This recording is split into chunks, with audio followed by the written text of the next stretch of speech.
Let me be honest with you in a way that no one in your life has been brave enough to be.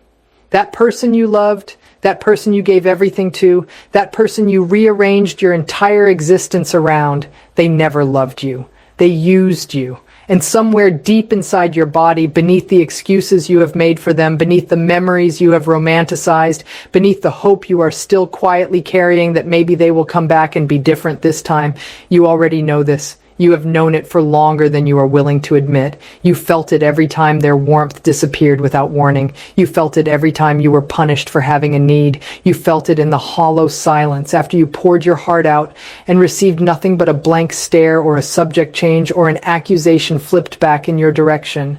You were not in a relationship. You were in a psychological operation. And the fact that it felt like love is exactly what makes it so dangerous, because the most destructive forces in human connection do not arrive looking like destruction. They arrive looking like everything you have ever wanted. If you are hearing these words and something inside you is tightening, if your breath just shifted, if your chest just got heavier, then you are in exactly the right place. Subscribe to this channel right now, not later, not tomorrow, right now. Because what you are about to hear over the next several minutes is going to dismantle a version of reality that has kept you trapped. And this channel exists to give you the truth, the clarity, and the psychological strength to never be trapped again. Hit subscribe, turn on notifications, and stay with me because this is going to change the way you understand everything you went through. Let us begin with the most painful question. Why did it feel like love? It felt like love because it was engineered to feel like love. What you experienced in the beginning of that relationship was not connection. It was construction. Every word they said, every gesture they made, every moment of intensity that made you feel like you had finally found someone who truly saw you, it was all architecture. It was a blueprint drawn from your own vulnerabilities, your own hunger, your own unmet needs, and it was fed back to you in a form so precise that it felt like fate. This is what is clinically understood as love bombing, and it is not a phase of romance, it is a phase of strategy. Love bombing exists for one reason and one reason only, to create emotional dependency before you have any rational basis for trust. It floods your nervous system with dopamine, with oxytocin, with serotonin, and it does so at a pace that bypasses your critical thinking entirely. You were not falling in love, you were being neurochemically hijacked, and the person doing it knew exactly what they were doing, not because they sat down and planned it on paper, but because this is how they have operated in every relationship they have ever been in. It is their pattern, it is their programming, and you were the next person to walk into it. Now let me explain something that very few people talk about, and it is the mechanism that made the entire illusion possible. It is called mirroring. In the early stages of that relationship, that person did not show you who they were. They showed you yourself. They reflected your values back to you. They echoed your dreams. They mirrored your emotional language, your humor, your depth, your vision of what love should look like. And because you were looking at a reflection of your own inner world, you trusted it completely. Of course you did. Why would you not trust something that looks and sounds and feels exactly like the thing you have been searching for your entire life? But here is the devastating truth. None of it was real. It was performance. It was data collection turned into emotional theater. They studied you not because they were fascinated by you, but because they needed to map your psychology in order to occupy it. They needed to become your ideal so that when they eventually began to withdraw that ideal, you would not leave. You would chase. You would beg. You would abandon yourself, trying to get back to the version of them that never actually existed. And this is where the trauma bond begins to form. A trauma bond is not a weakness. Let me be absolutely clear about that. A trauma bond is a neurological survival response to an environment of intermittent reinforcement. It is the same mechanism that keeps people bonded to unpredictable and dangerous situations. When someone gives you love and then takes it away, gives you warmth and then gives you silence, gives you affection and then gives you cruelty, your brain does not simply register pain. Your brain begins to crave the relief. It it begins to associate that person with the only source of comfort from the very pain they are causing. This is the psychological equivalent of someone breaking your leg and then handing you a crutch and expecting you to be grateful. And you were grateful. You thanked them for the moments of kindness that were nothing more than calculated pauses in the abuse. You mistook their occasional softness for evidence that they loved you, when in reality that softness was the very tool that kept the trap functioning. Without it, you would have left. And they knew that. The cycle of idealization, devaluation, and intermittent reinforcement is not chaos. It is control. And it rewired your brain to stay loyal to someone who was systematically dismantling you. Now I want to address something that you have probably felt but never had the language for. Confusion. If you spent most of that relationship feeling confused, if you constantly felt like you did not know where you stood, if you could never quite tell if you were loved or tolerated, if their words said one thing and their actions said another, if you found yourself replaying conversations over and over trying to figure out what went wrong, that confusion was not accidental. It was manufactured. Confusion is one of the most potent tools in the arsenal of psychological manipulation. When a person keeps you in a perpetual state of not knowing, they keep you in a perpetual state of dependency. You cannot make decisions from a place of confusion. You cannot set boundaries from a place of confusion.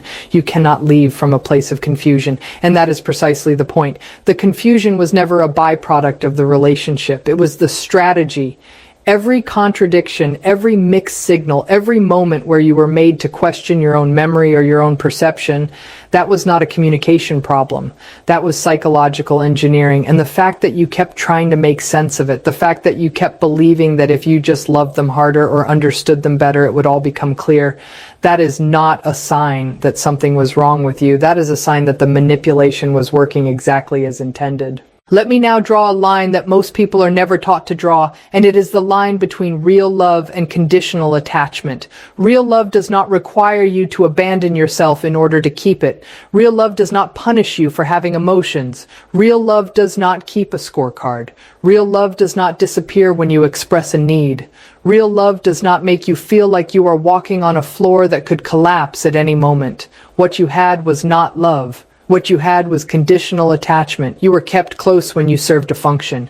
You were kept close when you were useful, when you were compliant, when you were providing supply, admiration, validation, stability, resources, or silence. The moment you stopped being useful, the moment you had a need of your own, the moment you dared to hold them accountable for their behavior, you were met with coldness, with rage, with withdrawal, or with punishment disguised as silence. And this is the hallmark of someone who does not love you.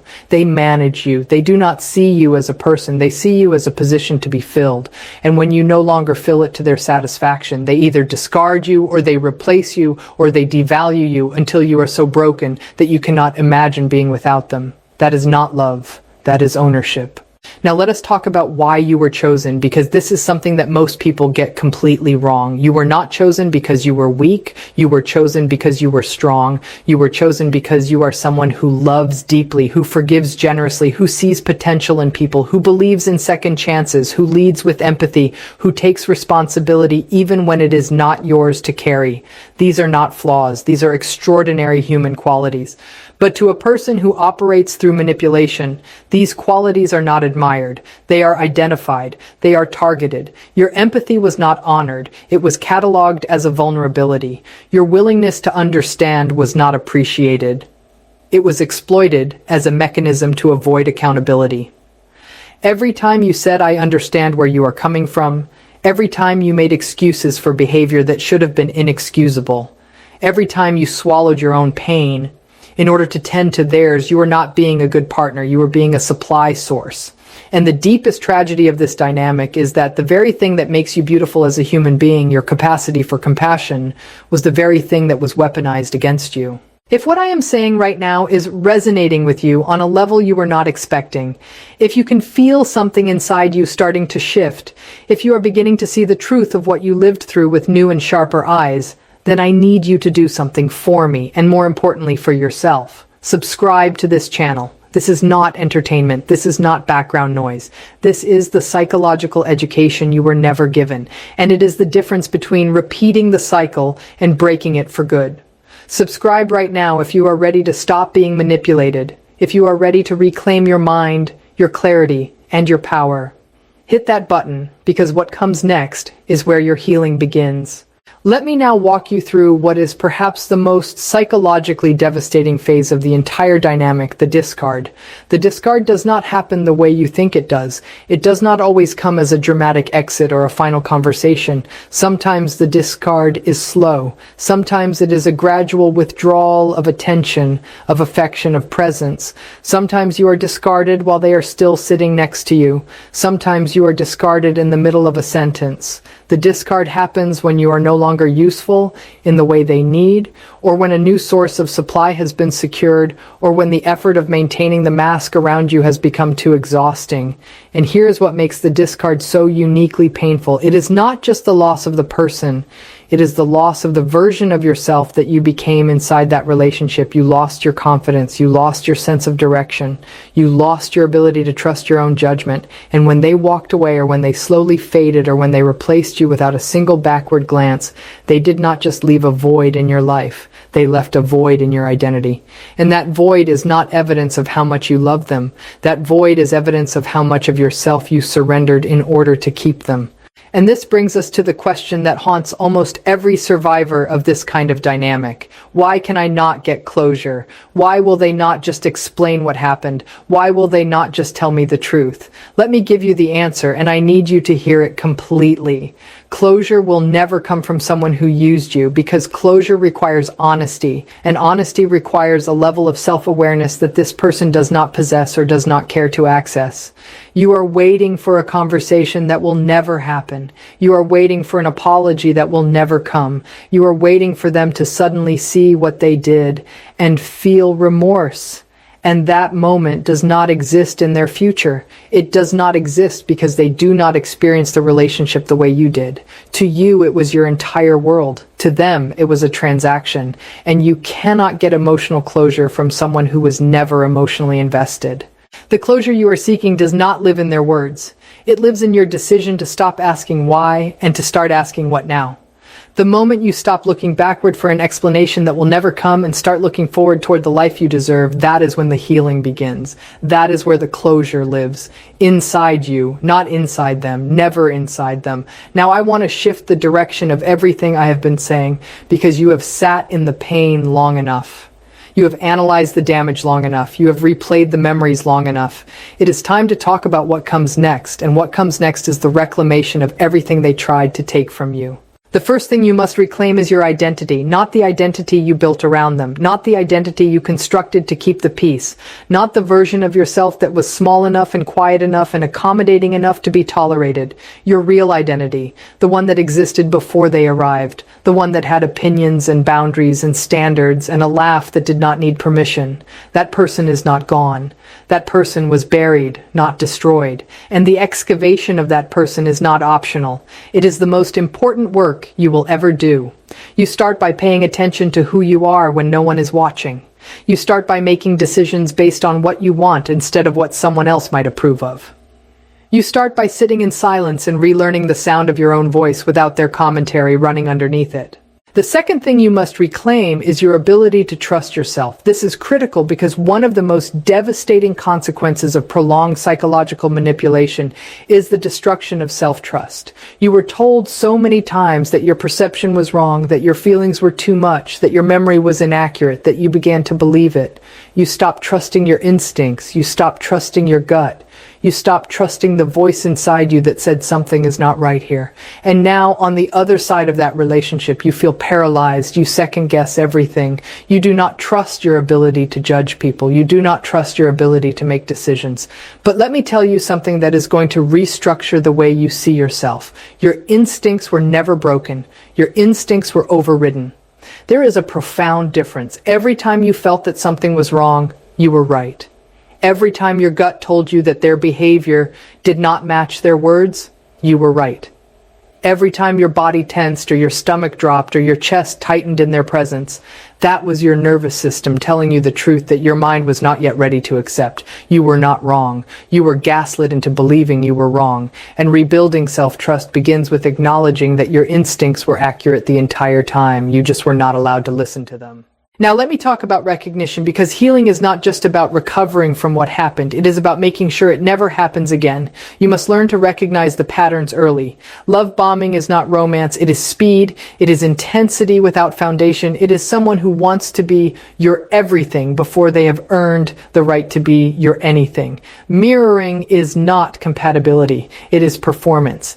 If someone seems to agree with everything you say and reflects every value you hold within the first weeks of knowing you, that is not a soul connection. That is surveillance. Intermittent reinforcement is not passion. It is manipulation. If someone makes you feel incredible one day and invisible the next, that is not complexity. That is control. You must begin to judge people not by their most impressive moments, but by their most consistent behavior. Not by the heights of their affection, but by the baseline of their respect. Not by what they say when they want something from you, but by how they treat you when you have nothing to offer them. And you must detach from the fantasy. This is perhaps the hardest part of all, because you are not just grieving a person. You are grieving a possibility. You are grieving the future you imagined, the life you thought you were building, the version of them that you believed was real. And letting go of that fantasy feels like a death, because in many ways it is. It is the death of an illusion. And illusions, when they are beautiful enough, can be harder to release than actual people. But the fantasy was never yours to keep. It was bait. It was a projection designed to keep you invested. And every day you spend longing for the version of them that existed in the first 3 months of your relationship is a day you spend in love with a character that was written specifically to deceive you. The real person is the one who devalued you. The real person is the one who withdrew without explanation. The real person is the one who watched you fall apart and felt nothing. That is who they are. And the sooner you stop mourning the mask and start seeing the face behind it, the sooner you will be free. I want you to understand something about pain that very few people will ever tell you. Pain, when it is processed and not avoided, when it is confronted and not numbed, becomes the most powerful psychological armor a human being can possess. Every tear you cried in that relationship, every sleepless night, every moment of unbearable confusion, every time you were made to feel like you were not enough, all of that suffering, when transmuted through awareness and understanding, becomes a kind of internal fortification that no manipulation can ever penetrate again. You are not damaged. You are being forged. And the version of you that emerges from this, the version that understands the tactics, that recognizes the patterns, that refuses to abandon themselves for anyone, that version of you is not just healed. That version of you is untouchable. Not because you have built walls, but because you have built discernment. And discernment is the difference between someone who keeps falling into the same trap and someone who sees the trap from 100 feet away and walks the other direction without a second thought. And finally, you must make a choice. Not a one-time choice, but a daily, deliberate, unwavering choice. You must choose self-respect over emotional crumbs. You must choose your peace over their chaos. You must choose reality over fantasy. You must choose the discomfort of growth over the false comfort of familiarity. You must choose to stop measuring your worth by whether or not someone who was incapable of love chose to stay. Their departure is not evidence of your inadequacy. Their departure is the universe removing something that was never meant to stay because it was never real enough to last. And every time you are tempted to reach out, every time you are tempted to check their social media, every time you are tempted to wonder if maybe you were the problem, I want you to return to this truth. A person who loved you would never have made you feel unloved. A person who valued you would never have made you feel disposable. A person who respected you would never have made you question your own sanity. What they did was not love, it was consumption. And you were not a partner, you were a resource. And resources get used until they are depleted and then they get discarded. That is what happened to you, not because of who you are, but because of who they are. If this script has cut through something inside you, if you feel different right now than you did 15 minutes ago, if something has clicked or cracked open or shifted in a way you cannot quite articulate yet, then I need you to subscribe to this channel. This is not a request made lightly. This channel is a lifeline for people who have been psychologically targeted by individuals without conscience. And every piece of content here is designed to do exactly what this script has done. To tell you the truth that no one else will, to arm you with the awareness that no manipulator can outrun, and to remind you as many times as you need to hear it that you are not broken, you are not crazy, and you were never the problem. Subscribe. Turn on every notification, share this with someone who needs to hear it, because silence is how these cycles continue, and awareness is how they end. Now hear me clearly. You were never loved by that person. That is the truth. And I know it burns. I know it feels like the ground has been pulled out from under you. I know there is a part of you that still wants to believe it was real. But the moment you stop fighting that truth and start standing on it, everything changes. Because the moment you accept that what you received was not love, you stop grieving its loss. And the moment you stop grieving its loss, you create space for something you have never actually experienced. Real love, beginning with the love you now choose to give yourself. You are not starting over. You are starting from a place of knowledge, of depth, of hard-won clarity that most people will never possess. You walk through psychological fire and you are still here. You are still breathing. You are still searching for the truth, and now you have it. So stand up inside yourself. Not tomorrow. Not when you feel ready. Now. Because you have spent enough of your life on your knees for someone who never once had the decency to look down and help you up. That version of your life is over. You are not who they made you believe you are. You are who you were before they ever touched your mind. And that person is powerful beyond measure. Walk forward. Do not look back. The life you deserve has been waiting for you, and it will not ask you to beg for it.